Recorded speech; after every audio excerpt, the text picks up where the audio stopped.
Olá, muito bom dia. 1 minuto para as 10, horário de Brasília. Estamos aqui a postos para começar mais uma edição do nosso... a revista radiofônica da Jovem Pan. Por aqui, informação, prestação de serviço, entretenimento, tudo isso na nossa conversa dessa quarta, dia 13 de setembro de 2017. Nas barras da justiça, sócio da JBS, Wesley Batista, é preso em São Paulo. Você vai saber por que ele foi detido só agora, dias depois da prisão do seu irmão Joesley. Mais tarde, todos os holofotes da política estarão voltados para o novo depoimento do ex-presidente Lula ao juiz Sérgio Moro, lá em Curitiba. Sorte grande, aos 45 anos, a toda poderosa Ivete Sangalo anuncia que vai ser mãe de novo. Olha, e agora de gêmeos, minha gente. Admirável mundo novo. Hoje vamos bater um papo aqui sobre tecnologia com o coordenador de MBA em Marketing Digital da Fundação Getúlio Vargas. O André Miceli vai estar aqui com a gente, falar sobre inovações que estão alterando o nosso presente e o que vem aí pela frente num futuro próximo. Não perca esse papo daqui a pouquinho aqui no Morning Show. Você vai ter uma aula grátis, como a gente, sem precisar desembolsar nenhum Bitcoin, hein? Pode deixar o escorpião no bolso aí, viu? Esse... Bitcoins. O que é isso? Vamos saber. O que é Bitcoin. Vamos saber o que é Bitcoin. Uma moeda virtual. Isso eu sei, mas e aí? Você finge que tem, eu finge que pago, você finge que recebe, e eu fico milionário e você acha que eu sou rico. Entendi. É meio que isso. Eu vou preferir que o professor me explique melhor. Esses são alguns destaques do Morning que tá só começando. Vamos lá, Paulinha, temos a nossa hashtag já? Pois é, Edgar, já temos uma hashtag aqui que tem a ver com o prazer que é fazer esse programa. Muito, diversão garantida. Noticiar as coisas por aqui não é maravilhoso? Hein, Edgar? Sempre. Você não gosta? Adoro. O escritor colombiano Garcel Garcia Márquez já dizia, não é? O jornalismo é a melhor profissão do mundo. Você tá... Eu tô profunda hoje. Tá misturando intelectual, hein, tá misturando com Gael Garcia Bernal, eu acho. É pra não ser o meu nome. Que eu prefiro, na verdade. Vou ser sincera aqui pra vocês. Fala não, isso. é o seguinte, eu queria saber dos tuiteiros qual é a melhor profissão do mundo, na opinião deles, tá? Vale aquele gif, aquele meme, vale foto, vale falar a sua, a do amigo, a do avô, a do rico, a do pobre, a que você quiser. Eu tô esperando, então, a opinião de vocês em hashtag a melhor profissão do mundo.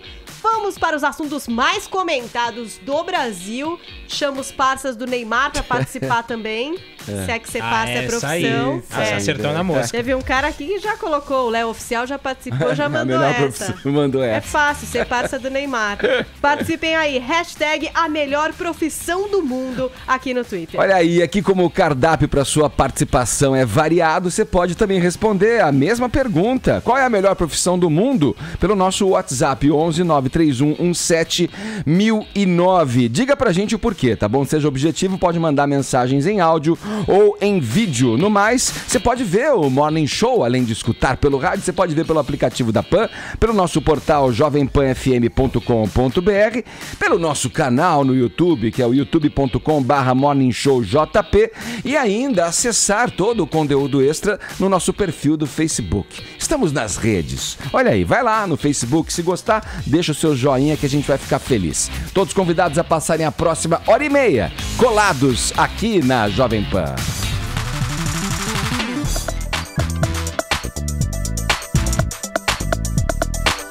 Bom, pra variar aí, né? Só mais um pouquinho, né? Mais um dia efervescente, quente na política brasileira. A gente abre o noticiário falando da prisão do sócio da JBS, o Wesley, dessa vez, o Wesley Batista. O Ellen, vamos lá. Os motivos que o levaram à prisão são diferentes dos que acabaram resultando na prisão e na detenção do irmão dele, o Joesley, né? E também do executivo lá, o Ricardo Saldi, no último domingo. É isso mesmo? É isso mesmo, os irmãos Wesley, Joesley, mas pode ser os irmãos Wesley, todo mundo confunde. Os irmãos Wesley, tá tudo certo. Todo mundo certo, vai saber tá quem tudo é. certo. Aliás, Helen, você não tava aqui ontem, o Gilberto Barros cobrou, né, Edgar? Cadê a prisão do Wesley? Tá aí, É verdade. agora É verdade. Falou aqui em... Fala-se de Joesley e Wesley. Exatamente, com o rugido monstro do leão. Bicho. Bom, o Wesley é o sócio-presidente neste momento da JIF, tá? Ele estava como sócio-presidente da empresa e e foi expedido, então, o mandado de prisão preventiva, não tem um prazo definido para ele, para ficar detido esta manhã. E é uma segunda fase da Operação Tendão de Aquiles, que é a operação que não está ligada à delação especificamente, né? A delação que está lá no acordo com o Janot, com o Edson Fachin. Portanto, não cai nesse guarda-chuva de benefícios dos dois, não entra no guarda-chuva de benefícios deles. Mas tem uma relação com a delação que é a seguinte: por saber que estavam fechando um acordo de delação e que isso iria mexer no mercado financeiro do país, eles tentaram faturar nessa jogada. E aí, usaram uma operação, e aí, desculpa aqui se eu estiver errada nos termos, porque o irmão que manja desse Paranauê não sou eu não, é o Bruno, é o meu irmão mais novo que manja disso, que entende esse negócio, que ele foi inteligente, foi para essa área de administração. Qual é que é? Mas se chama insider trading, que é esse termo que eles usam no mercado, que é o seguinte: é você começar a ter essas informações privilegiadas aí e usar essas informações para manipular o mercado. Então eles fizeram duas operações. Antes de estourar a delação, eles fizeram o quê? Colocaram ações da JBS ali, disponibilizaram ações para vender, sabiam que isso ia fazer com que caíssem essas ações e, de alguma maneira, obrigaram os executivos, os sócios da holding ali, a ter que dividir o prejuízo, o preju, e eles não tomarem sozinhos. Isso foi uma operação. A outra operação que eles fizeram foi assim: antes de estourar tudo isso, eles sabiam que quando estourasse o dólar ia subir. Então eles compraram derivativos de dólares acima do normal, mais do que eles costumavam comprar. E quando subiu o dólar, eles lucraram muito com isso, né? Isso é um crime, isso não pode se fazer, porque isso eram informações privilegiadas, eles sabiam, tinham uma ideia de que isso ia ocorrer, usaram disso, né, desses acordos que eles estavam fazendo, e agora eles, né, devem responder por isso. Então, foi expedido esse mandado contra o Wesley, mas vale lembrar que foi expedido um segundo mandado, então, contra o Joesley, né, nessa operação também. Então, ele já está lá detido em Brasília. Se não tiver nada novo em Brasília, né, no âmbito da delação contra ele, aí ele cairia nesse caso da Tendão de Aquiles e voltaria aqui para São Paulo. Ficaria com esse segundo caso, respondendo esse segundo caso também. Então, o Joesley agora está com duas acusações contra ele. E o Wesley tem essa agora pesando contra ele. Esses caras, eles lidavam com a vida e com o Brasil como se o Brasil fosse um grande tabuleiro, um jogo, onde eles pudessem fazer o que bem entendessem. Fizeram durante um tempo e acreditaram também que a lei e a prisão era de brincadeirinha. Só que não, né? Eles estavam negociando a delação, né? Ok, estou aqui, né, no meu ato de contrição, arrependido, pecando. Mas vamos ver se dá pra ganhar alguma coisa com isso. Esses verdadeiros Wesley safadões, né? Vamos seguir aqui, vamos pra Brasília. Tá acontecendo muita coisa na política. Por lá, precisamente, é o olho do furacão de toda essa crise que o Brasil vive. O Supremo Tribunal Federal, são vários os temas. O Supremo Tribunal Federal abriu nova investigação contra o presidente da República. O plenário da Corte julga hoje um pedido de suspeição do procurador-geral Rodrigo Janot. E também a troca de farpas aí, né? A última entre os membros do Judiciário, o Gilmar Mendes e o Edson Fachin, que já dá o tom aí dos debates que serão travados, né, ao longo desse dia e logo mais, né, em torno dessa delação da JBS. Vamos para lá com o nosso correspondente, nossos olhos e ouvidos em Brasília, Zé Maria Trindade. Olha, eu acho que você vai gastar sola de sapato correndo por esses corredores da capital federal mais uma vez, hein, Trindade? Bom dia. Pois é, isso mesmo, isso é bom. Muito bom dia a todos. E no meio disso tudo aí, que a Ellen explicou muito bem, tem uma CPI da JBS funcionando, ninguém sabe exatamente onde é que essa CPI pode chegar, né? A não ser vingança para convocar o Rodrigo Janot como um dos acusadores do presidente Michel Temer. Mas olha, Edgar, nessa história aí é a seguinte: o presidente Michel Temer tenta ali atrasar o pedido de uma nova denúncia contra ele pelo procurador Rodrigo Janot, né? Porque o mandato dele vai até o domingo, na segunda assume uma nova procuradora, Raquel Dodge, e ela vai nomear uma nova equipe, vai recomeçar os trabalhos e, no mínimo, vai atrasar muito esse novo pedido de denúncia contra o presidente. E aí o presidente Michel Temer pediu a suspeição do Rodrigo Janot, indicando que é uma perseguição política, e o Supremo vai definir se o Rodrigo Janot seria ou não suspeito. Se considerar suspeito, que é impossível, é muito difícil de acontecer, Rodrigo Janot sairia deste caso. Não adiantaria muito, porque a equipe, os auxiliares dele, apresentariam a denúncia contra o presidente Michel Temer. E se não, ele deve apresentar, até o governo já espera, tanto que já negocia no Congresso, né, o veto à abertura desse novo processo. Agora, sobre a troca de farpas lá no plenário do Supremo, isso é novidade. Antigamente, os ministros eram muito contidos. Dizem que por aqui que é a TV Justiça está levando os egos das excelências, né? E fazendo isso. Antigamente era aquela história de vênia. Eu já assisti um debate lá em que o ministro falou, eu peço vênia, outro mais exagerado, com 10 mil vênias, outro com 100 mil vênias. A TV World falou assim, com todas as vênias do mundo. Então era o máximo que se discutia.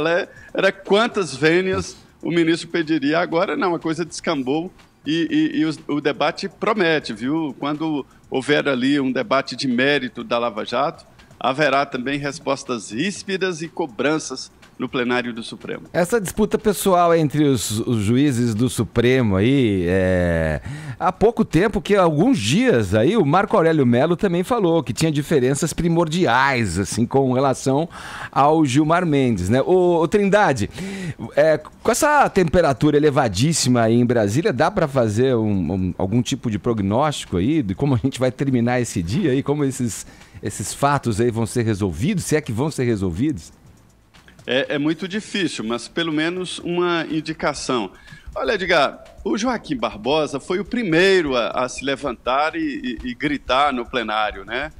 Aí pediram para ele, o Gilmar Mendes pediu, o Gilmar Mendes, pra você ter ideia, naquela época, pediu para ele ter um certo verniz, um certo cuidado, porque se tratava do plenário. Aí o ministro Joaquim respondeu, para que esse cuidado foi usado até hoje? Para que esse verniz foi usado? Ou seja, para benefício do povo, não foi, né? Então, é isso que o Joaquim Barbosa inaugurou, uma nova fase dizendo isso. Agora, a tendência é que se defina, por exemplo, se o procurador pode mesmo apresentar essa denúncia contra o presidente Michel Temer, e deve ser autorizado, né? E uma definição da linha ali, principalmente dessa delação do Joesley. Eles estão pedindo, os procuradores, pedindo 15 anos, 5 anos de prisão, né? 15 anos de condenação, 5 anos de prisão e os outros 10 ali com tornozeleiras e tal. É um novo acordo. Zé, continua um pouquinho com a gente, vamos girar o assunto ainda na política. Ellen, o Lula e o Moro voltam a se encontrar hoje em Curitiba. Qual que é o ponto central aí desse novo depoimento aí do ex-presidente ao juiz Sérgio Moro? Bom, a gente tem que lembrar que ele teve já o primeiro encontro que resultou definitivamente aí numa acusação que foi pelo Triplex no Guarujá. Sim. E aí ele foi uma condenação de 9 anos e meio de prisão naquela questão do Triplex. Agora, nesse segundo encontro, o que ele vai responder é do equivalente ao que seria uma propina, que foi a compra de um terreno para a instalação do Instituto Lula, que no fim acabou não sendo instalado o Instituto Lula nesse terreno que foi comprado, seria propinas da Odebrecht, e além do terreno, um apartamento que é vizinho ao apartamento que ele mora hoje em São Bernardo do Campo, mas esse apartamento foi comprado, teria sido comprado pela Odebrecht, para que ficasse instalado, sobretudo, seguranças, o pessoal que faz a segurança pessoal do Lula e da família do Lula. Nesse apartamento e nesse terreno, essas duas acusações teriam sido aí usadas pelo menos 75 milhões de reais em propinas. E, em troca, a Odebrecht teria passado aí 8 contratos com a Petrobras. Isso não só para o Lula, mas outras pessoas dentro do PT aí, né, que se beneficiaram com essas propinas de 75 milhões de reais. Então é isso que vai estar em jogo nesse depoimento hoje. Tem outras pessoas dentro dessa denúncia. Hoje mesmo, além do Lula, a gente espera possa ter aí algum outro depoimento, talvez o Branislav Conti, que possa ser ouvido ainda em Curitiba, e todo um aparato de segurança sendo montado lá mais uma vez para que se possa ter esse depoimento, esse enfrentamento entre o Lula e Sérgio Moro em Curitiba, a partir das 2h. 2h. Fico pensando em que ponto da BR-116 deve estar, ô Trindade, porque diz que o Lula ele viajaria de carro aí para até Curitiba, né? Qual seria o motivo aí alegado? Falta de grana? Dá pra gente crer nisso mesmo, Trindade? Olha, tá pegando mal essa história e sendo investigada essa história do Lula cruzar ainda os ares com jatinhos particulares que são caros demais, né? Como é muito difícil ele entrar no avião de carreira... No voo comercial, né? No voo Ô Zé, comercial. aquele primeiro depoimento ao Moro em Curitiba, lembrando que o Lula foi pra lá com o jatinho do Valfrido, né? Que foi seu ministro do turismo. Empresário da área de educação em Minas Gerais, muito conhecido. E agora todo mundo também tá meio com medo de emprestar jatos para o Lula, porque essa é uma situação, me ensinaram aqui, olha, a família de um dos ministros investigados falou que é um inferno quando isso acontece, porque quando se tem um negócio... no caso da família do ministro, tinha uma venda de veículos, né, de concessionária. E aí ele disse que todo mundo parou de comprar, porque quando a Polícia Federal começa a investigar um político e descobre que ele comprou um carro lá, aí vai e investiga também a empresa, né? E ninguém gosta de investigação aqui no Brasil. Esse negócio de Receita batendo na porta. Eu acho que a Receita pode chegar na porta de qualquer um. Olha, eu vim buscar, o cara entrega. Eu falo, não, toda vez assim. Então, o que está acontecendo é isso. Todo mundo com medo de entrar na investigação, de puxar o fio da meada. É a antipropaganda mais eficaz que existe no momento, né? Não é só propaganda, não. É investigação mesmo. Porque quem empresta um avião a Lula será investigado. Parece que o Lula tem medo de qualquer coisa que tenha o nome jato no meio. É um trocadilho bom. Valeu, Trindade. Bom trabalho pra você. Qualquer coisa é só chamar. Um abraço. Pois não, muito bom dia. Falamos aí com o Zé Maria Trindade diretamente de Brasília. Agora vamos a Curitiba com a nossa colega repórter Carolina Ercolim, que traz informações atualizadas aí desse dia, onde teremos o depoimento do ex-presidente Lula ao juiz federal Sérgio Moro. Bom dia, Carolina. Bom dia a você, Edgar, bom dia a todos. Pois é, a gente fala aqui do Diretório Estadual do PT, em Curitiba, onde nesse momento o ex-ministro Alexandre Padilha, né, dos governos Dilma e Lula, e hoje vice-presidente do partido, está dando uma entrevista coletiva aqui aos jornalistas, explicando sobre como a justiça tem uma nuvem cinzenta e como isso está prejudicando o julgamento justo do ex-presidente Lula, que ainda tem muita lenha para queimar, tem muita aproximação com o povo, vide essa última caravana que ele fez pelo Nordeste. Essas são as primeiras palavras que ele disse aqui nessa coletiva. A gente deu uma afastada para continuar atualizando essas informações aqui da capital, porque a expectativa do Partido dos Trabalhadores é que pelo menos 4.000 pessoas participem de um ato que começa às 3 horas da tarde. Vai, na verdade, ter uma aula pública, né, de diversos juristas que vão explicar por que a sentença do juiz Sérgio Moro, ainda sobre um outro processo, né, do Triplex do Guarujá, é bastante infundada e por que ela deve ser reconsiderada em segunda instância. A expectativa é que todas essas 4.000 pessoas venham e se reúnam numa praça chamada Generoso Andrade, aqui na região central, onde vai ter essa aula, onde algumas pessoas vão vir de ônibus, alguns ônibus já estão chegando aqui à cidade, mas um número muito menor do que a gente observou em maio, né, quando teve esse primeiro encontro, o primeiro depoimento do Lula ao juiz Sérgio Moro. Estão falando em 50 ônibus que vão vir do interior do Paraná, de São Paulo, de Santa Catarina, mas o fato é que a cidade havia uma mobilização muito pequena, né? Eu até citei no Jornal da Manhã que quando eu cheguei para fazer o check-in no hotel, né, o recepcionista perguntou, o que você veio fazer aqui na cidade, veio visitar? Vim por causa do Lula. Aí ele me devolveu um sorriso meio constrangido, assim, mas quando é que é o depoimento dele mesmo, né? Vai ter o depoimento do Moro? Isso não era um tipo de questionamento razoável em maio, quando aconteceu a primeira vez, porque a cidade estava mobilizada, tinha acampamento perto da rodoviária, então o clima na cidade é realmente completamente outro dessa vez, com que a gente encontra e circula com muito mais tranquilidade, né? De manhã a gente estava no prédio da Justiça Federal e não há nenhum bloqueio, né? As vias permanecem sem interditadas, os carros continuam passando, o número de efetivo policial é muito menor, quase metade dos militares convocados dessa vez. Portanto, a cidade respira um ar um pouco mais de normalidade, apesar da presença do líder petista aqui na capital Curitiba. A Sibeli, inclusive, ele chegou, né, como vocês estavam falando aí, de carro, chegou ontem à noite, dispensou escolta e está em local desconhecido, né? Ele me informou onde passou a noite, onde se hospedou, não deve ter sido num hotel, aparentemente na casa de algum colega aqui. E então, a partir da 1 já deve ficar disponível para chegar ali próximo ao prédio da Justiça Federal, do Edgar. Tá certo. Tá aí a Carolina Ercolim, nossa colega repórter da Jovem Pan, acompanhando aí. Qualquer coisa, Carol, você volta a nos chamar. Um abraço, bom trabalho. Não, pode deixar. Tá aí. Bom, então o juiz Sérgio Moro ouve pela segunda vez em depoimento o ex-presidente Lula, como a Ellen disse, por volta das 2 da tarde. 2 da tarde é o que está previsto. Tá certo. Qualquer novidade você acompanha aqui na programação da Jovem Pan.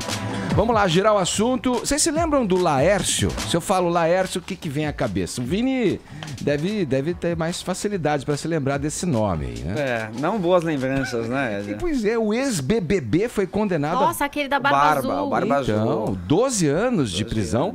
Foi condenado por estupro de vulnerável. Vini, quais são os detalhes? Como é que tá isso? Estupro de vulnerável e também armazenamento de material, foto ou vídeo contendo aí cena de sexo explícito ou pornográfica envolvendo criança ou adolescente. Uau. Ele que está preso desde maio de 2016, após essa acusação, e também, né, o fornecimento de bebidas alcoólicas para uma adolescente aí de 13 anos. De acordo com as investigações, o crime ocorreu em 2012, então barba em cana, Edgar. Caramba, hein, meu? E a participação dele no Big Brother tinha sido já um pouco polêmica por alguns gestos obscenos que ele fazia ali com as mulheres, nessa linha né? mesmo, né? E a Ana Paula tinha Teve já aquela acusado briga ele, né, dentro da casa, que foi a Ana Paula Renault exato. e ele. E aí depois isso veio realmente a se confirmar fora do reality, né, Ed? Falado, vamos lá, vamos em frente agora com uma notícia boa do dia, hein, Paulinha? Por favor. Do ano. A notícia do ano. Da semana, no mínimo. Olha, pra quem chegou agora aqui no Morning Show, pra quem se conectou com a gente nesse momento, eu quero dizer o seguinte: tem uma pessoa que tá duplamente feliz, duplamente encantada com a vida e duplamente grávida.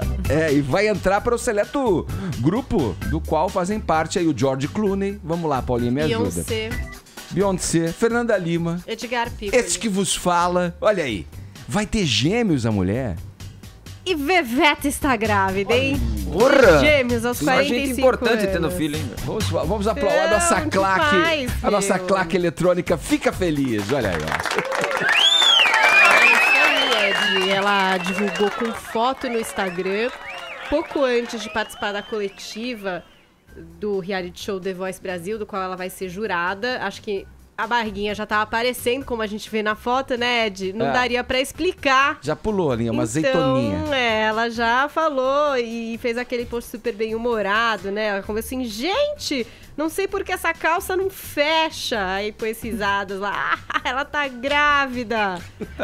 E aí conta que tá super feliz, ela, o marido e o filho dela, o Marcelo, de 7 anos também, né? Tá super feliz. E aí também fechou contando... a foto já diz tudo, né? São 2. Uhul, tô chorando, escrevendo pra vocês aqui. Que demais. Tá super feliz mesmo. A Ivete, que tem o filho dela de 7 anos, perdeu um bebê em 2008 por uma condição super rara e complicada aí da gravidez que chama hiperêmese gravídica.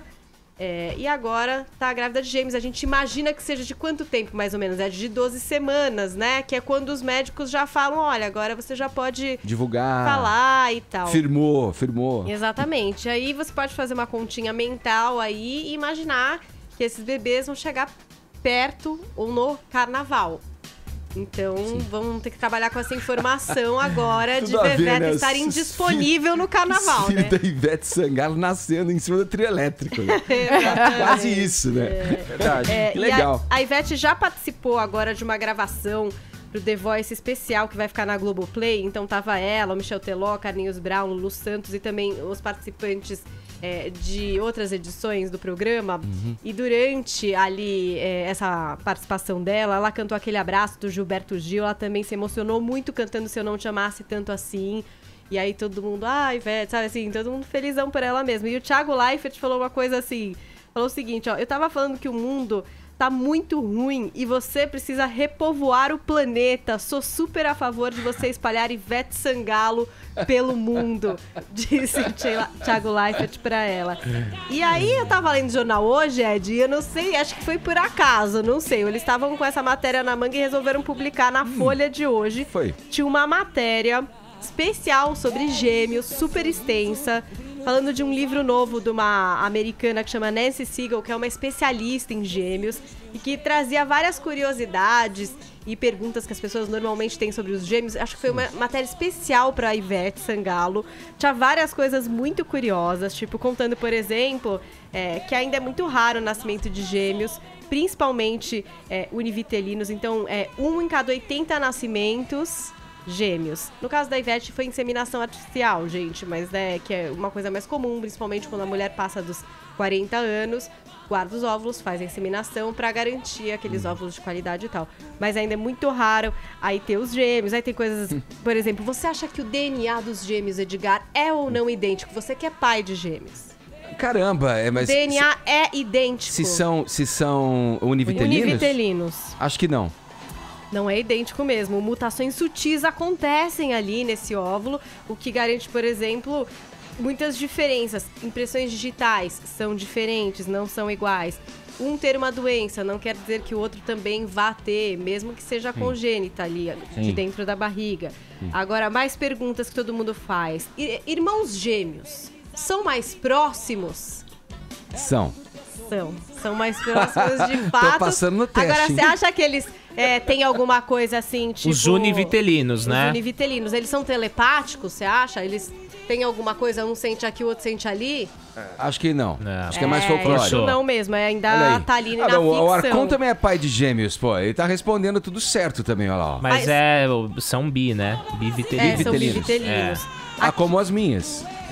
As minhas são bivitelinos. Agora aqui tem uma coisa interessante que a questão aí, desculpa, Paulinha, é que a gestação, eles estão no mesmo ambiente, né? É isso que proporciona ou resulta nessa simbiose entre os dois depois do nascimento, creio eu. Eles ficam juntos ali no útero, então depois ficam mais próximos. Aí tem uma coisa engraçada, uma ideia, né? Que é assim, ó, mesmo se separados, criados separados, gêmeos idênticos possuem orientação política e sexual, temperamento, peso e outras características mais semelhantes em média do que outros tipos de irmãos. Tem muitas Isso é um privilégio pra gente, ali. Edgar. Imagina você ter um filho coxinha e um petralha. Caos briga, que deve ser em casa. Você tendo que dar umas palmadas nos dois. Mas eu vejo pelo lado do time, seria um ambiente rico na sua discussão, nos seus debates e reflexões. De Vamos criar 2 crianças de centro, por favor. Porque a gente ensinaria educação, bons modos.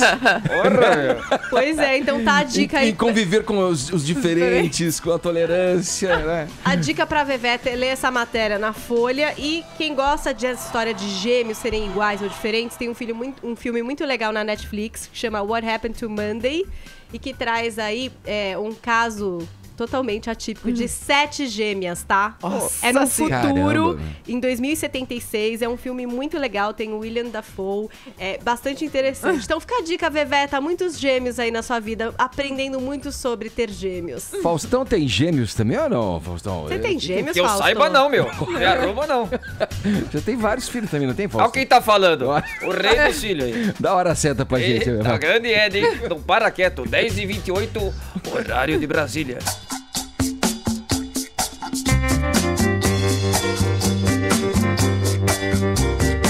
Bom, estamos de volta aqui no Morning Show. Em razão do nosso convidado hoje aqui, eu liguei para vários amigos, aqueles que não sabem lufas de tecnologia, não entendem nada de automação, não sabem nada de internet, ficam lá capengando, claudicando em torno dos botões.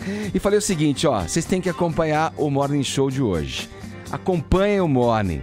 Isso porque o nosso convidado dessa manhã serve como um antídoto para a ignorância digital. Vejam vocês. Estou falando aqui do coordenador de MBA em Marketing Digital da Fundação Getúlio Vargas, o André Miceli. Bom dia, André. Prazer receber você aqui no Morning Show. Bem-vindo. Bom dia, prazer meu estar aqui. Bom dia para todo mundo. Olha, o nosso colega, até convocamos o nosso colega e ministro da tecnologia aqui da Jovem Pan. Nerd oficial. O Nerd oficial, o Carlos Aros, para acompanhar essa entrevista, para fazer essa entrevista junto com você, bater esse papo junto com você. Eu tenho certeza que o Aros, até quando eu comecei a falar, André, achou que a introdução era para ele, né? Na verdade. Jamais. Podia ser. Ele ficou se achando. Não, podia ser, brincadeira. O Aros me zoa, fala que eu sou matuto digital. Você é um tecnomatuto. Um tecnomatuto. Enfim, mas a gente tem uma boa relação, a gente mantém uma boa relação apesar ainda. De tudo. Apesar de tudo, viu, André? É um prazer estar aqui do lado do ministro. Vamos lá, vamos começar. Eu acho que é bom a gente começar essa conversa fazendo uma explanação aí sobre o tal Bitcoin. Falei na manchete do programa quando anunciei a tua participação aqui sobre o Bitcoin, esse tal do Bitcoin. Ontem, por exemplo, o presidente executivo do JP Morgan disse que, com todas as letras, ele falou o seguinte, que a moeda virtual é uma fraude e que vai entrar em colapso. Aspas aí para a frase dele, olha lá. Vocês não podem ter um negócio em que as pessoas podem inventar uma moeda do nada e achar que as pessoas que estão comprando são realmente inteligentes. Fecha aspas aí, disse o executivo Jamie Dimon, né? Ô, André, como é que você vê esse tipo de postura e declaração frente ao tal Bitcoin, frente a essa, digamos, moeda virtual? E aproveita para explicar, então, o que é, para quem não sabe, o que é o tal Bitcoin. Bom, legal. Para começar, Bitcoin é um conceito. Na prática, o dinheiro é um bem que se tem valor em função da apropriação que as pessoas têm, da avaliação que as pessoas têm diante daquele papel, quando a gente está falando de moeda. É isso que faz uma nota valer 100 e outra valer R$2, a percepção que a gente tem daquilo. E o conceito que nos permite transferir o ativo de um lugar para o outro, da minha conta para a sua, ou da sua para mim, acho que eu prefiro nessa direção. Na prática, o Bitcoin reúne as características de uma moeda. Ele é divisível, ele tem alguma estabilidade, ele é transferível e ele tem valor percebido. Valor percebido é um fator fundamental da moeda. É um conceito criado em tese por um japonês. E eu digo em tese porque ninguém conhece o criador. O nome dele é provavelmente um anagrama de algumas empresas, o que nos leva a crer que um consórcio criou essa ideia de moeda. Gente, isso está muito misterioso. Não, eu quero ver onde ele vai chegar. Bom, mas enfim, e aí programas de computador atribuem valor a essa moeda. Ela tem um mercado que comercializa. Online apenas. Online, sim. Ela só funciona digital. E tem a prerrogativa da gente transferir valor em lugares que aceitam essa moeda como forma de pagamento, que é um dos fatores fundamentais para que isso se torne uma moeda efetivamente. Sim. Eu preciso de alguém que aceite aquilo e reconheça o valor que as pessoas dão a ele. Tem um caso clássico nessa história, 2 pizzas. Uma das primeiras transações com Bitcoin foram lá no início, o cara comprou 2 pizzas com 10 mil bitcoins. 10 mil bitcoins hoje valem 40 milhões de reais, um pouco mais de 40 milhões de reais. Quanto tá um bitcoin? Outro dia eu vi que tava 14.600. Isso aqui é valorização. Na verdade, a gente lida com 2 oscilações. Uma é da própria moeda, porque a precificação é feita em dólar, e a segunda oscilação é do dólar frente ao real. Então, a gente realmente tem uma volatilidade gigante, mas ela vem numa curva ascendente muito grande. Em janeiro de 2016 ela valia $400, em janeiro de 2017, 1.000, em setembro de 2017, mais de 4 mil. Bateu 5, hoje vale um pouco menos de $4.000. E tem um detalhe, né, André, que eu queria que você explicasse para que as pessoas pudessem entender, de como a gente está falando sobre o processo de mineração, né, o termo usado para os computadores que criam essas moedas é mineração. essas máquinas elas vão encontrar um esgotamento. Não é como a Casa da Moeda, que você diz assim, o cara pode imprimir quanto ele quiser e ele vai operando aquilo. Se você coloca mais moeda no mercado, tem todo o processo da economia. Com o Bitcoin, não. Vai chegar um momento em que nós vamos encerrar esse processo. Não vamos mais ter moedas sendo produzidas. Nós vamos ter as moedas, o Bitcoin, que já foi para o mercado. Aquilo que já foi no mercado está lá e é a partir daquilo que vai ser operado. Você vai trocar o que já existe, não mais o que será criado. E por isso também alguns especialistas falam dessa valorização, que você começa a ter uma oferta cada vez menor, né? Tem um limite de 21 milhões de unidades. Bom, enfim, são vários conceitos. Primeiro, quando a gente está falando do conceito do Bitcoin, a gente fala sobre esse reconhecimento de valor. Se eu escrever 1000 aqui num papel e as pessoas entenderem que vale 1000, vale 1000. Na prática, o que aconteceu foi isso. É um processo de desbancarização, porque a gente não tem ninguém que apropria essa moeda, não tem uma nação, um país, um banco, não tem nada. Então a gente tem pessoas que reconhecem valor num conceito, uma chave alfanumérica. Na verdade é isso, é uma sequência de letras e números que as pessoas reconhecem valor naquilo e fazem transações de comércio, de transferência, enfim. Ô André, eu fico pensando aqui, os corruptos lá de Brasília ficariam muito felizes, porque eles não teriam tanta dificuldade em armazenar 51 milhões de bitcoins. Em maletas. Que apartamento. Em tese, esse é o ponto, mas esse é o ponto da moeda digital. Em tese, você não poderia fazer nenhum ato ilícito com o Bitcoin. Porque esse é o argumento da entidade criadora do Bitcoin, do anagrama. Porque aí a gente entra num outro conceito, dia dos conceitos hoje, que é o tal do blockchain. Você consegue registrar essas operações ponto a ponto, de onde o dinheiro saiu, para onde ele foi, tudo registrado. Eu já tive uma aula que eu não, na verdade, meu poder de retenção foi mínimo com o Carlos Aros no elevador, do 24º até o térreo, sobre blockchain. Mas eu ainda tô meio pendenga nesse tema. Então, em tese, não teria como promover nenhum ato ilícito, porque há essa regulamentação, esse processo de rastreamento. No entanto, quando você tem roubos, por exemplo, como da HBO, né, o sequestro lá do Game of Thrones, etc., o pagamento pedido é sempre em Bitcoin.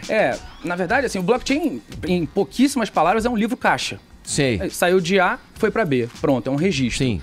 E a maneira de se produzir bitcoins é essa. Esse registro, ele acontece em uma máquina e ele é replicado em máquinas no mundo inteiro. Sim. Então, esse processo de replicação recebe o nome de mineração e essa mineração é remunerada em bitcoins. E aí se coloca um bitcoin novo no mercado com esse limite de 21 milhões. Agora, só para você ter uma ideia de como é um assunto que está cada vez ganhando mais importância, hoje, às 2h30, 3 horas da tarde, acontece na Câmara dos Deputados a terceira audiência pública sobre Bitcoin. E há uma audiência atrás, ou não sei se foi na primeira ou na segunda, o Banco Central, o representante do Banco Central se manifestou dizendo que não reconhecemos Bitcoin como moeda. E há um posicionamento firme do Banco Central sobre isso, o CVM também participou, tem várias entidades participando, e numa defesa contrária ao Bitcoin. Então tem uma briga longa ainda para se reconhecer ou não como uma moeda que possa ser usada para diversos fins. Mas, por exemplo, você já pode ir em uma cafeteria e pagar o café com Bitcoin. Com Bitcoins. Bom, agora que a gente já tá doutor em Bitcoin, a gente pode expandir para outras frentes, para outros focos essa conversa aqui. André, quando a gente fala sobre tecnologia, vem aí uma analogia com, digamos, uma bifurcação, né? A gente está ali à frente de uma bifurcação. De um lado tem a evolução, tem a facilidade, as comodidades que a tecnologia traz, a velocidade com que as coisas se resolvem, se sacramentam dentro da tecnologia. Mas de outro vem ali o enfraquecimento das relações pessoais, né? O medo, o desaparecimento aí de tradições, até de profissões. Isso é muito Black Mirror. Não, então. Pois é. Eu me lembro numa aula de teoria da comunicação que a minha professora deu um texto... Maravilhosas essas aulas, pra mim são as melhores. Deu um texto pra gente que, olha, vejam vocês, falavam do impacto do televisor num vilarejo que não tinha nenhum tipo de eletrônico. E aquele televisor no vilarejo, ele tirou das pessoas o hábito saudável de se encontrarem na praça para conversarem, para trocarem ideias, saberem uns dos outros e tal. Na verdade, quando eu faço esse preâmbulo todo, eu te incito a dizer que então o caminho seria o do meio. A gente teria que a picareta, né, forjar uma nova trilha aí, nem para um lado nem para o outro. O que você me diz? Eu concordo com o que você está dizendo. Eu acho que é difícil ser absolutamente taxativo diante dessas questões, mas eu tenho feito conduzido uma pesquisa sobre otimismo e confiança digital. A ideia é avaliar o impacto da percepção das pessoas da tecnologia no mercado. E nas minhas avaliações preliminares, a pesquisa ainda está rodando, a minha amostra ainda não é grande o suficiente, quase 65% das pessoas dizem que a tecnologia aproxima as pessoas, mas, ao mesmo tempo, quase 30%, e existe uma interseção entre esses dois percentuais das respostas das pessoas, dizem que se sentem mais isoladas em função da própria tecnologia. No fim das contas, o ser humano acaba sendo o fiel dessa balança, né? Assim, você decide o jeito que você vai usar a tecnologia. Ela é uma ferramenta poderosíssima de aproximação das pessoas, mas você é senhor do uso. Se você decidir usar para mergulhar em alguma rede social e ficar sozinho consumindo conteúdos, ela vai ser nociva. Se você usar para manter contato com pessoas que você não veria normalmente, para conhecer novas pessoas, ela é uma ferramenta social importante de abertura de contatos. É a diferença entre ser dependente e ser refém, né? Exatamente. Agora, a Paulinha falou em Black Mirror e a gente vê, quem vê a série, né, Black Mirror, fica pensando, por exemplo, a inteligência artificial como algo muito assustador e, ao mesmo tempo, talvez um pouco distante. Como é que essa inteligência artificial vai mudar a vida da gente ou ela já está mudando e a gente nem percebe? Ela já está mudando. Tem uma estatística, assim, tem gente que vai ficar feliz com o que eu vou dizer. Tem uma estatística que fala que em 5 anos você vai falar mais com bots. Bots são programas de computador, vem de robots mesmo, com bots. Do que eu já fiquei imaginando meio Titanic. Não. Com bots, com robots, mas... A ela entendeu bofe. Não, também não. A galera abreviou, então virou. Você vai falar mais com bots do que com o seu cônjuge, do que com maridos ou mulheres. O que para muita gente é uma boa notícia, né? Enfim, isso não significa que as DRs vão acabar, mas significa que vai ter comunicação pervasiva com tecnologia. Então você pega o seu celular, você interage com algum algoritmo de inteligência artificial, Siri, enfim, ou algo do gênero. Você vai falar com uma empresa de e-commerce que quem te atende não é mais uma pessoa. Em tese, 75% do mercado call center vai ser afetado por isso nos próximos 20 anos. O filme Ela. Quem não viu o filme bem Ela por aí. vai ser exatamente isso. Quem não viu o filme. A ficção científica trata muito disso o tempo inteiro, né? Até que ponto existe... E uma dúvida da ficção, já que a gente está falando disso, se a inteligência artificial pode assumir uma consciência ou se voltar contra os seres humanos, né? O pessoal meio que tem medo disso daí. Avisa que desligou o computador, que estava conversando sozinho no Facebook, né, Aros? Essa história ela é boa, porque assim, você falou dos bots, e aí eu vou legislar em causa própria. Na semana que vem sobe uma matéria que eu fiz com o Cláudio da IBM, falando sobre as pesquisas deles sobre bots. Pensei que era sobre endomarketing. E é um bate-papo muito legal, porque explica esse cenário que o André desenhou aqui dos bots. Ele diz que no futuro, e o futuro, no caso, daqui 2-3 anos, tá? Vai ser possível fazer uma compra de uma passagem e no mesmo instante em que você está conversando com aquele bot para fazer a compra da passagem pelo melhor preço, o bot está conversando com outros 3 e ele está já cotando para você o hotel, está vendo o carro e está fazendo o trajeto do seu passeio turístico pela cidade que você vai visitar. Tudo isso sem que você precise fazer o esforço de buscar esses outros caminhos. Então o robô seria capaz de pensar isso. Só que ao mesmo tempo em que isso nos facilita, a gente tem uma presença cada vez maior, e eu acho que até numa das nossas últimas conversas eu falei sobre isso.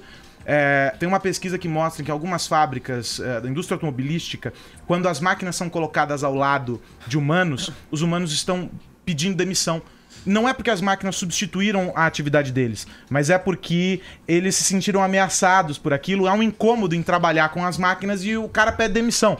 Ou seja, pra pegar a tua frase, o fiel da balança é o humano. Ele tá se deixando substituir pela máquina, né? Tem uma teoria que fala sobre o Vale da Estranheza, no que diz respeito à robótica e inteligência artificial, que é o grau de proximidade, de emulação. Então, quanto mais próximo um robô é de um humano, mais estranheza ele causa. Então, se você tem aqui um robozinho retangular, bonitinho, que faz algumas expressões que te permitam ter empatia, tá, eu acho que o robozinho tá feliz. Você efetivamente vai gostar do robô. Mas se ele tentar ser uma pessoa, você vai começar a falar, não, mas peraí, esse cara, isso aqui não é exatamente igual a uma pessoa. Não, ele não é... Ele me causa uma estranheza. A repulsa ao quase humano é maior do que ao completamente diferente do humano. E aí, no fim das contas, é o senso de julgamento, mais uma vez. Os humanos vão continuar sendo senhores dessa história. Mas, efetivamente, a gente está num momento de disrupção, né? Um momento de reconstrução dessas relações. Quando você fala sobre Black Mirror e o futuro... Westworld é o melhor exemplo. Teve uma experiência, pouquíssimo tempo atrás, com o Google ou Facebook, não lembro exatamente, eles colocaram 2 robôs para conversar entre si. E a nossa linguagem é baseada numa avaliação de recompensa que a gente faz. Para preservar a energia, que é a forma que nos faz viver mais, a gente tenta falar o mínimo possível para passar a mensagem que a gente quer passar. É assim, em tese. Os corpos que são prolixos, em tese, são corpos que desperdiçam energia. Os robôs, esses 2 algoritmos de inteligência artificial, em menos de 5 minutos desenvolveram uma linguagem própria. Foi o Facebook. Foi o Facebook, né? Enfim, desenvolveram uma linguagem própria e eles desligaram a experiência.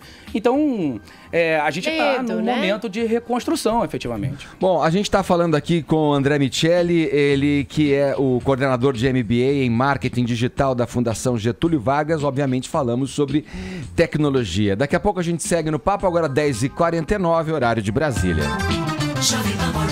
E o Morning Show dessa quarta-feira, a gente recebendo aqui no estúdio o André Miceli, do Marketing Digital da Fundação Getúlio Vargas, conversando com a gente sobre tecnologia, inovações e outras cositas más. Vai lá, Ellen. André, você disse que as redes sociais, elas dependem muito, obviamente, elas são ferramentas, né? Elas não são em si, elas são instrumentos e vão depender do uso que a gente dá a elas.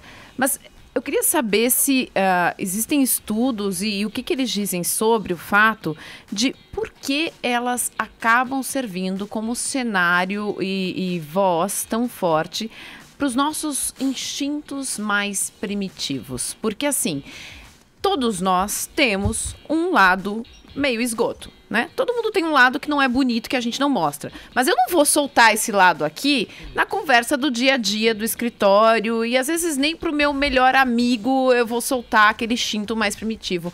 Mas no comentário do portal, no comentário do chat, essa escrotidão vem à tona. E a internet e enfim, todas as ferramentas digitais servem muito bem a isso. Por que ela é esse território tão fértil para os instintos mais primitivos da gente? Legal. Eu gosto muito dessa abordagem sobre os instintos.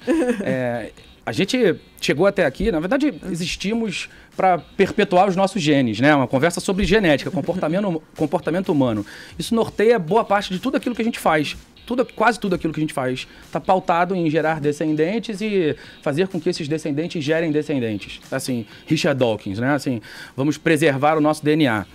E esse senso de preservação vem associado de senso de comunidade. Então, eu humano, me torno mais forte porque pertenço a uma comunidade.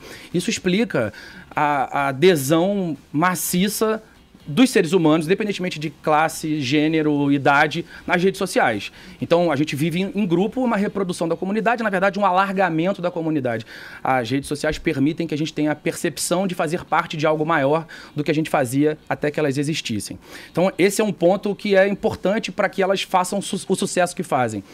Mas o despertar do instinto primitivo, e o instinto primitivo, de novo, está associado à nossa preservação. Então, a gente briga para provar que é melhor, e aí, quando você prova que é melhor, atrai alguém que é capaz de se juntar a você e gerar um descendente.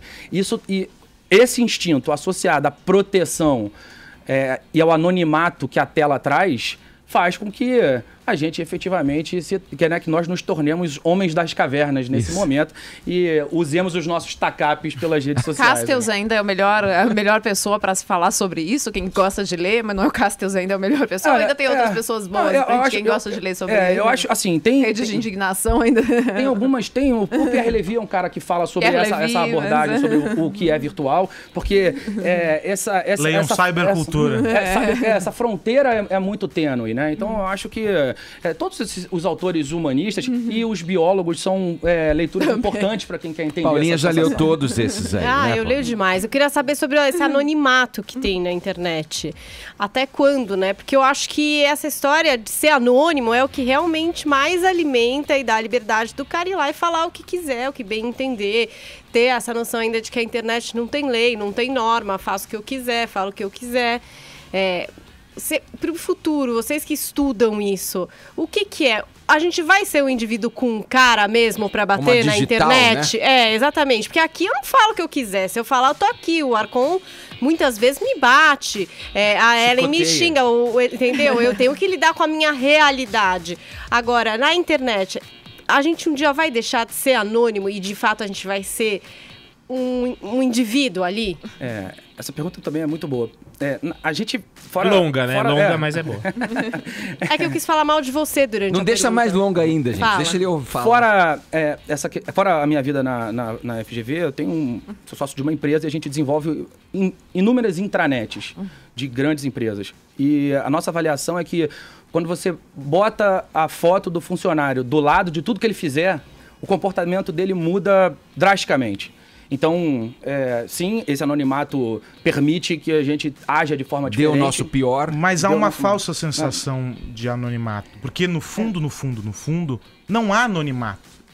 Todo mundo está identificado de alguma forma. Mas eu acho que estou falando do IP, por exemplo. Não só disso, há outras formas de registro. Essa pergunta não é de um tecnomatuto. Um tecnomatuto.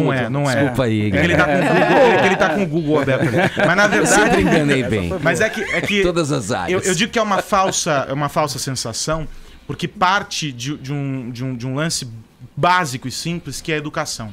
Nós não fomos educados para nos entendermos como cidadãos digitais. E esse é um problema. Porque aí você já parte da premissa de que você está escondido na rede social. Que você pode agir de qualquer forma. E você passa a culpar a ferramenta e não o indivíduo. E esse é um trabalho que precisa ser feito para que as pessoas mudem essa noção. De que existe lei, de que elas estão sujeitas... Esses dias o camarada foi preso porque cometeu o estupro virtual. Então, o entendimento dos legisladores já está mudando. O cara foi preso porque ele teve um relacionamento com a mulher, ele por um período, fez algumas fotos dela enquanto ela dormia, enfim, ele tinha registros dela, sem que ela tivesse concordado com isso. Eles se separaram e ele passou a usar aqueles registros para ameaçá-la e como chantagem para pedir que ela continuasse enviando fotos, vídeos, nas mais diversas situações, não vou entrar no mérito porque é grotesco. Ela se cansou daquilo, denunciou, a polícia foi atrás, apreenderam o computador e o celular dele e encontraram os registros da conversa, as fotos que ele tinha e tudo mais, e disseram, olha, segundo a lei de estupro, o artigo que fala sobre estupro, o que você está fazendo é isso, meu amigo. E aí ele foi preso e agora a investigação segue, não sei em que pé tá. Mas o fato é que o entendimento já está mudando, ou seja, não é terra sem lei. As pessoas precisam entender que não é porque elas colocaram a foto do Barney, o dinossauro, e não a delas, que elas deixaram de ser elas mesmas. Elas continuam sendo. É que é um processo que parte de uma questão de cidadania, de educação, de ética e várias outras questões que as pessoas precisam inserir isso num contexto do digital, para que isso mude. Porque enquanto a gente continuar tratando o mundo digital como o mundo real e o mundo digital, não é mundo real e digital, é o mundo físico e o mundo digital. Essa fronteira entre real e virtual, ela precisa deixar de existir. Nós somos uma coisa só. E aí a gente começa a mudar esse conceito. Vamos lá, ô Vini, você tá quieto porque você sabe tudo que está sendo falado aqui? Ou você tá com medo nada e tô prestando atenção aqui. Eu vou fazer um break, deixa uma pergunta pendurada aqui para os nossos convidados. Eu quero saber desses outros males que a internet tem trazido nos últimos tempos, também das fake news. que tem crescido bastante ultimamente. Como que a internet está se preparando aí para combater essas fake news, as redes sociais, enfim, eu quero saber disso aí do André e do Carlos Tem interesse em combater, né? Daqui a pouco a gente confere a resposta, agora 11 em ponto, horário de Brasília. Estamos aqui conversando com o André Micheli, que é do Departamento de Marketing Digital da Fundação Getúlio Vargas, e com o nosso colega aqui da Jovem Pan, que sabe tudo de tecnologia, Carlos Aros. Ficou aí a pergunta anterior, queria que você repetisse a pergunta para os ouvintes que chegaram agora, Vini. Como combater as fake news, mas antes até para complementar a pergunta, o que são as fake news, até para deixar claro para o ouvinte, como que elas surgiram e agora como que a internet está fazendo aí para combater o Facebook, o Twitter, né, todas as redes sociais. Tá. Bom, são notícias falsas, né? A tradução, a explicação é bem literal nesse caso. Sim. Notícias que são falsas, são muitas vezes produzidas por sites que não têm credibilidade nenhuma e aí ou são produzidas ou replicadas, amplificadas sem checar a fonte, às vezes de forma mal intencionada, às vezes por desconhecimento e falta de processo jornalístico naquele modelo de publicação. Então são notícias falsas que muitas vezes reverberam e aquela velha frasezinha de se tá na internet então é verdade, né? Então, é uma boataria. Um boato que ganha proporções gigantescas. Então esse fato incomoda muito a indústria da internet de uma maneira geral, porque lida diretamente com credibilidade e é um fator fundamental de existência. Quem vai ser muito importante nesse processo são as pessoas. As pessoas, o julgamento das pessoas, a avaliação das pessoas e o posicionamento que elas têm de maneira a contrapor as notícias. As pessoas se engajam em qualquer movimento, em qualquer causa, sempre por 3 grandes razões. Amor, dinheiro e glória. Ou você tem um envolvimento sentimental com aquilo, ou você ganha pra fazer aquilo, ou você tem status pra aquilo. É o cara que sai daqui e vai pra África cuidar de uma criancinha, é amor. É você que escreve uma frase pra ganhar promoção, que é uma viagem pra Paris, é dinheiro, é um benefício. Ou é o check-in num site que para as pessoas saberem que você tá em algum lugar e aquilo te dá status, glória. Amor, dinheiro e glória, sempre. Os sites de notícia, os veículos de comunicação vão usar um desses 3 modelos de engajamento para remunerar, vamos dizer assim, a participação das pessoas. Ou eles vão apelar, como a Wikipedia fez por muito tempo, ajude-nos a compartilhar todo o conhecimento do mundo, e aí você entra lá e fala de maneira anônima sobre um tema que você domina, ou que conhece, que gosta, e compartilha esse conhecimento com as pessoas. Isso vai acontecer vem aqui e seja a polícia da verdade na internet, ou você vai ter um benefício tangível ou vai ganhar status por isso nesse modelo de edição. É claro que isso vai abrir uma nova discussão, porque vai ter gente que vai estar dizendo que é verdade e outras pessoas dizendo que é mentira. E os algoritmos de inteligência artificial, mais uma vez, vão ser importantes nesse processo. Então tem um pedaço que é humano, tem um pedaço que é máquina, só que esses modelos de engajamento ainda estão se desenhando. O fato é que vai ter envolvimento das pessoas porque não existe forma de ainda não tem capacidade de processamento do ponto de vista técnico, isso vai acontecer bem rápido, mas ainda não tem um modelo que um algoritmo vai poder influenciar em um post que foi feito no Facebook para dizer se aquilo é verdade ou mentira, mas as pessoas vão poder fazer esse tipo de avaliação. Sim. Julgar. Certo. O André continua com a gente aqui, agora eu queria ouvir um pouco o Aros a respeito do lançamento do iPhone. Aliás, eu ouvi uma frase desses caras aqui no intervalo que eu fiquei chocado. Logo eu, hein, Carlos Aros. Que vai acabar esses dispositivos. O iPhone, o celular. O smartphone. Está com os dias contados. É isso mesmo? Tá. É inconcebível essa ideia de que isso vai acabar. Não é, eu vou te explicar contando o lançamento da Apple. Eu explico por que estamos chegando nesse raciocínio. A Apple apresentou ontem a nova linha, entre outras coisas, foram muitos os anúncios, mas todo mundo sempre foca nos smartphones, etc. Então, apresentou a nova linha de celulares. Então, o iPhone 8 e o iPhone 8 Plus. Eles não tinha que ser o 7S? Tinha, mas eles não quiseram. Pularam essa família e colocaram direto o 8 e o 8 Plus. Basicamente, o que mudou foi o design.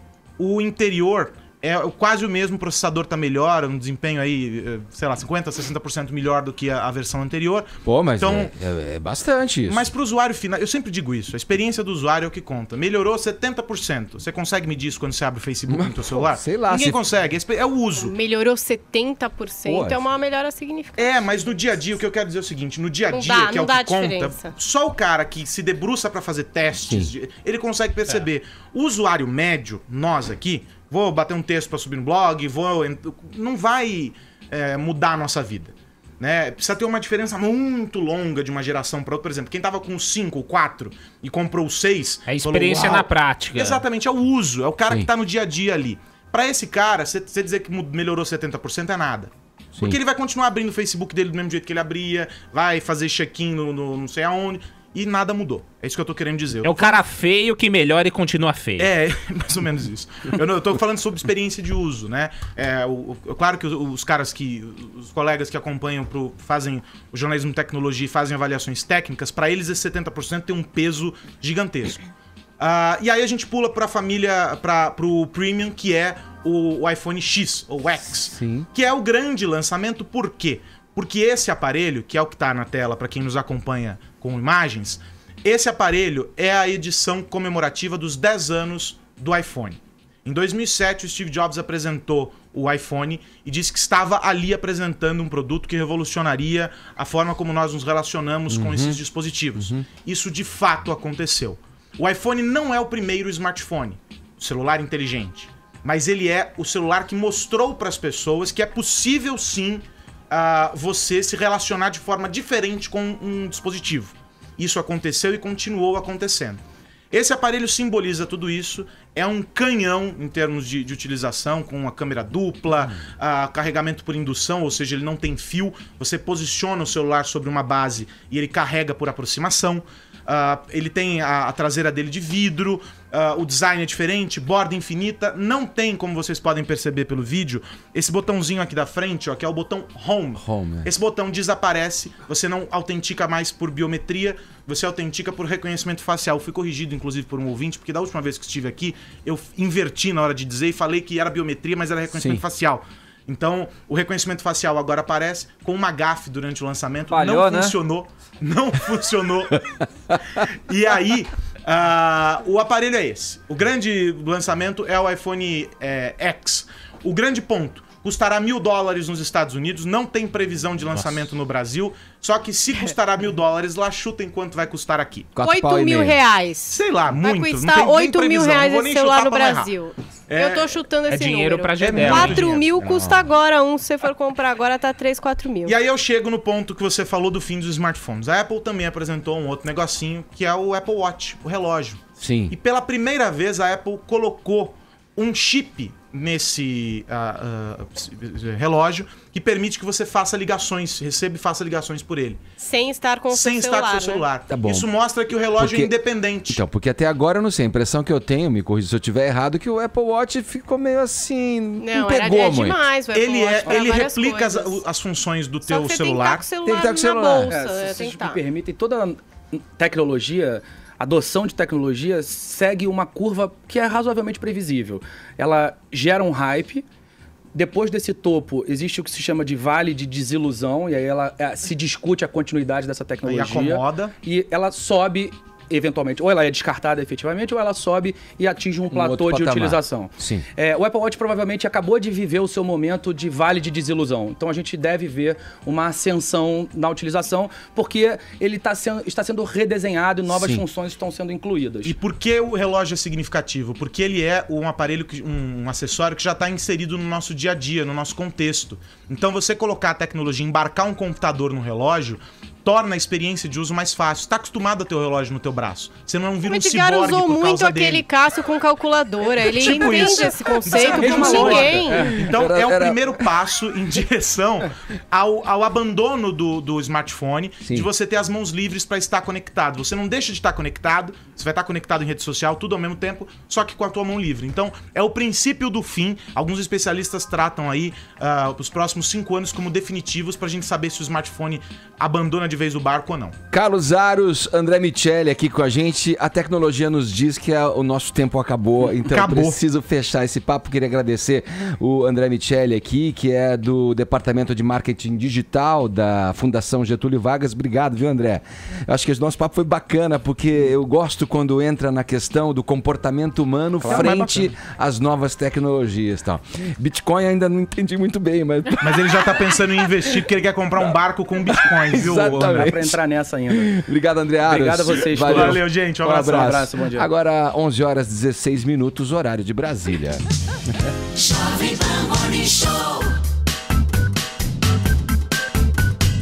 Olha ela aí, ó. Olha ela aí, ó. Olá, senhora Edgar. E aí, a nossa hashtag, hein? A melhor profissão do mundo. Como é que tá, Paulinha? Está entre os assuntos mais comentados deste país, Edgar. Sério? Então, porque a melhor profissão do mundo é lançar tags no Morning Show. A nossa claque eletrônica aplaude, olha aí. Eu até contratei gente aqui, ó, pra vir pro estúdio, pra comemorar. Você tá pagando esse povo aí, meu? É uma criançada. Aplaudir também, olha aqui, sabem fazer isso, tipo auditório. Eles podem aplaudir porque hoje é um teste. Isso aí, aplausos. Vamos aí. Nossa, bem melhor, Edgar, do que bem melhor que a claque solta. eletrônica. Mais uma vez, quer ver? Vamos lá, aplausos. Vai lá, isso aí. Vamos. Nossa, ficou muito melhor. Uma coisa espontânea, né, meu? É isso aí. A gente não combinou com eles antes. Vamos lá, e aí? Você... tem gente aqui falando, por exemplo, profissões. Hashtag a melhor profissão do mundo, testando colchão. Esse é o meu grande sonho, na verdade. O Wesley Sonserino, hashtag a melhor profissão do mundo é aquela que você não precisa fazer nada que não queira fazer. O mundo ideal, né, meus queridos? É isso, estamos aqui entre os assuntos mais comentados do Brasil, então tem prêmio pra vocês. E aqui pelo WhatsApp, né, as pessoas também estão respondendo pra gente qual a profissão que elas acham que é a melhor do mundo. Quero ver. Vamos ouvir. Vamos ouvir. Jovem Pan Morning Show, eu sou Felipe de Recife e a melhor profissão do mundo é você ser filho de rico. Meus amigos são filhos de rico e têm uma vida muito boa, viu? Um abraço. É boa essa profissão. Bom dia, pessoal do Morning Show. Claudecir Asque de Assis. A melhor profissão do mundo é que eu tô seguindo agora é laboratorista júnior de terraplanagem e asfalto. Por que eu falo que é a melhor do mundo? Porque para quem que tá desempregado, para quem tá desempregado é complicado. Então essa que agora eu tô empregado, essa é a melhor profissão do mundo, entendeu? Beijão, tchau, tchau. Eu só não entendi o que é, mas é legal. Laboratorista júnior de terraplanagem. O dia que a gente descobrir, mas é verdade. Bom dia, pessoal da bancada. Bom dia. Bom dia a todos. Oi, bom dia. A melhor profissão do mundo é a do Edgar, que fica aí de frente pra Paulinha. Essa coisa linda que eu amo de paixão. Um abraço. Marcos de Maceió, eu amo de paixão. Beijo, você chamou de pedrada isso aqui também? Tocou uma pedrada na Paulinha, vocês entendem essa expressão? É, um chaveco. Tá, entendi. Caramba, jogou uma... Bacana a mensagem do Arthur, hein? Jogou uma rocha. Jolie, bem legal. Foi carinhoso. O Arthur Jolie mandou essa mensagem. Tem mais aqui, gente, vamos ouvir. Bom dia, galera do Morning. A melhor profissão do mundo é a minha de cantora. Tem coisa mais prazerosa do que alegrar e emocionar corações através da sua voz? Ela vai cantar, né? O canto é uma missão e rejuvenescedor do espírito, do corpo e da alma. Caramba. Sil Marquezine, de São Paulo. E aí você não Você vê o que é inteligência artificial, né? Um robô já mandou mensagem pra gente. Putz, eu achei que ela ia... podia ter dado uma palhinha. Podia ter dado uma olhada no Google. Vamos lá. Agora a gente vai... Peraí, cadê? Ah, não, Vini. Vem cá, Vini. Vamos falar dessa nova temporada aí do reality A Fazenda aí. É uma fauna incrível, exótica, né? A escolhida pelo programa. É um elenco, né? Até porque tinha muitos participantes ali que a Record poderia escolher, porque são ex-participantes, né? Não só da Fazenda, como do reality. BBB, Masterchef. A maioria é ex-BBB, não é? Temos, por exemplo, a Flávia Viana, que é do BBB 7. Também a Nicole Balls, que foi Fazenda, a Rita Cadillac Fazenda, Ana Paula Minerato Fazenda, a Aritana, que participou do Masterchef. Vocês lembram da A Aritana é filha do Oscar Maroni. Ah, ela era polêmica. Ela é filha do Oscar Maroni e participou do Masterchef. A Adriana Bombom, que participou da Fazenda. A mais desconhecida aqui, a Monique Camargo, que participou da Casa. Né? E a Monique Amin, que também era do BBB, que teve até aquele caso de expulsão, que teve o cara que teve aquela suspeita de estupro enquanto ela estava dormindo, lembra? A Monique também tá na Fazenda. Eu sei também entrou. Entre os homens, aí é um elenco até que melhor, viu, Edgar? Diney, né, ex-fazendeiro, sempre engraçado, né? O Naim, que participou do Aprendiz Celebridades e na época até tretou com o Justus, o Naim. Agora vai voltar a ter ali a participação dele com o Justus. Marcelo Iê participou do Power Couple. O Fábio Arruda, primeira edição da Fazenda, Fábio Arruda, estilista, Fábio Arruda, né, de etiqueta. Yuri Fernandes, BBB. Matheus Lisboa, BBB, Conrado, Power Couple, e o Marcos Harter, o médico Marcos Harter, que também foi expulso do BBB por agressão a Emily. Né, na edição deste ano. Então, aí ele ganhou. Ele ganhou essa segunda chance, Ellen. A Ellen gostou a nova da segunda chance para Marcos Harter. Lá na Fazenda, óbvio. Né? Então aí. Agora a estreia foi meio confusa, viu, Edgar? Porque muitos problemas técnicos, a Fazenda agora que tá numa nova sede, né? E saiu de Itu, foi pra Itapecerica da Serra. Eu vi teu comentário no Twitter, você foi duro com o Justão, né, meu? O Justo tá meio robotizado, né? Fica só no TP, tem que sair daquele TP, não dá. E fora os problemas de áudio, né? Que ele tentava falar com o pessoal da casa lá e não conseguia. Ficou ali 2-3 minutos. Vamos trazer o Justus aqui pra acabar com você. Vamos, frente a frente. Enfim. Ele vai falar que você tá demitido. Vai demitir você. Mas em termos de audiência, valeu. Na casa dos 10 pontos, ficou no segundo lugar isolado. E os participantes são bons, eu acho que vai render, como sempre, né? Esse tipo de reality show acaba dando aí uma boa audiência para a Record. Edgar, quem vencer, 1,5 milhão no bolso. Nada mal, hein? Pô, uma grana e tanto. 1,5 milhão. E vai ser sempre na terça o dia mais importante, Vini? Então, aí já é outra palhaçada também, né? Porque a Record ainda não sabe muito bem como que vai fazer lá. Por exemplo, hoje vai ter a edição dos melhores momentos dentro do programa do Gugu. Na segunda-feira ainda não vai ter programa porque ainda tá o programa da Xuxa no ar. Só quando o programa da Xuxa acabar. Da Xuxa da dança. Da dança, do Dance em Brasil. Entendi. Né? Então eles estão alinhando esse tipo de coisa. Ontem já teve a prova do fazendeiro que a Flávia Viana ganhou. Então a eliminação, acredito que dessa semana só vai ser na próxima semana, numa quinta-feira. Né? Mas ainda tá sendo alinhado essas coisas, porque tá meio confuso. A estratégia também de divulgação da Record não foi muito boa. Enfim. Loucura, né? Ficou 2 anos fora do ar, né? A Fazenda para ter um descanso de imagem. Eles colocaram o reality da casa do maluco, né? Marcos Porque Mion vem em torno de figuras meio requentadas, né? Isso. Dos é isso que eles acham que não, você acha pode que ser um novo atrativo, eu né? acho que pode até ser bom. Agora precisa acertar as coisas, né? Não conseguir falar, isso aí vai desgastando a pessoa. Torcerei por Rita Cadillac nessa edição. Quem Rita não Cadillac torcerá pela Rita Cadillac? Né, óbvio, ela tem o meu voto também. Também? Vamos torcer por ela? Vou acompanhar ela? O voto do relator Vini. Boa. Vamos torcer juntos para a Rita Cadillac. Vamos. Faltou o Theo Becker, né? Que vem aqui, assim que ela sair do programa. Também. A Rita é maravilhosa. Bom, aqui a gente só pra... Sim, exatamente. Foi preso em outro confinado, né? É outro confinado. Este vai ficar na casa dele, confinado, na verdade. Antony Garotinho. Foi preso. Na maca ou não? Ele estava no ar, na verdade, na Rádio Tupi. Estava apresentando o programa dele quando a polícia bateu lá. Tirou ele do microfone e levou ele para a casa dele, para a prisão domiciliar. É ainda um desdobramento da mesma operação que levou ele ano passado, né, a ser preso em novembro do ano passado. Operação Chequinho, que é sobre a suspeita de ter desviado dinheiro do programa social Cheque Cidadão para compras de votos na eleição municipal de Campos de Goyatacazes. Então ele foi preso esta manhã, agora há pouco lá, enquanto estava no ar ainda. Na Rádio Tupi. Certo, e a gente segue aqui fechando o Morning Show com uma última notícia. Vamos ao Rio de Janeiro. Olha, tem bombeiro que em vez de apagar o fogo lá na cidade maravilhosa, tá colocando lenha na fogueira da corrupção, meus amigos. Eu acho até que o Viga, depois desse papo aí do reality show A Fazenda, imagina o Viga como um dos integrantes da Fazenda, eu acho que seria era um bom personagem. Seria impagável. Mas a notícia é mais uma vez aí triste, né? Não só para os fluminenses, mas para o Brasil inteiro, que vê a figura do bombeiro, que até então aquela figura do herói, também metida em corrupção, né? Viga, bom dia.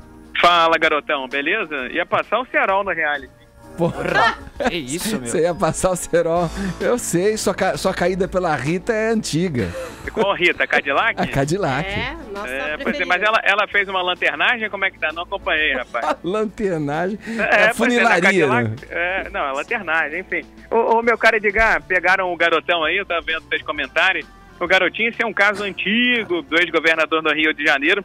Ele que é acusado de, vamos dizer assim, usar um cheque cidadão, que era para ajudar aí na alimentação no dia a dia das famílias, para a compra de votos. Uma investigação que ela vem se arrastando há anos. Ele está fora do ar agora, o programa dele aqui numa rádio do Rio de Janeiro teve que ser substituído às pressas porque a PF foi lá e grampeou o homem.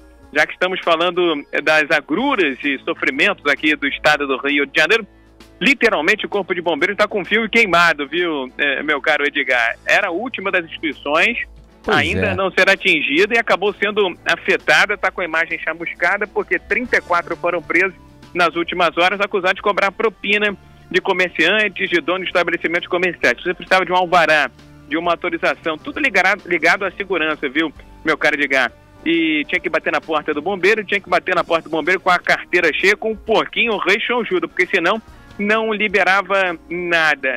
34 presos, o comandante-geral da corporação foi para a panela, o Ronaldo Alcântara, todo mundo sendo investigado, podendo pegar até 8 anos de prisão. E também, meu caro Edgar, esses bombeiros podem ser expulsos da corporação. Na política, no executivo, na polícia, na PM, na polícia civil, enfim. Aonde vai parar esse mundão, hein, meu caro Edgar? Infelizmente, o fogo da corrupção continua ardendo. Este Rodrigo Viga falando com a gente aqui no Morning Show, aqui fechando a edição, agora com os ganhadores. Só nos resta o tempo para anunciar os ganhadores, os tuiteiros que participaram e quem também mandou mensagens pelo WhatsApp. Aqui é a Sil Marquezine pelo WhatsApp, Ed. Sil Marquezine leva. E aqui Anderson Marinho leva aqui no Twitter. Vou falar com você, Anderson, me responde, hein? Boa, assim a gente fecha essa edição do Morning Show. Lembrando que amanhã, pessoal, tem Latino aqui com a gente. Mentira! Amanhã é Latino aqui, na festa no AP. Bora ensaiar, Paulinha. Na festa do nosso AP. Que ensaiar? Eu sei de cor essas coreografias. Comporte sim, Paulinha, comporte-se. É difícil de segurar do lado do Latino. A gente só pode encerrar com a nossa claque real, gente, dando uns aplausos para essa edição que foi muito legal. Vamos aplaudir! Gente, é maravilhoso isso. Qual que é a escola? É o Friburgo, os alunos do Colégio Friburgo vieram visitar o Morning Show. Voltem sempre. A caravana. É isso, a gente fecha esse Morning Show prometendo voltar amanhã com a entrevista com o Latino. Não perca. Tchau.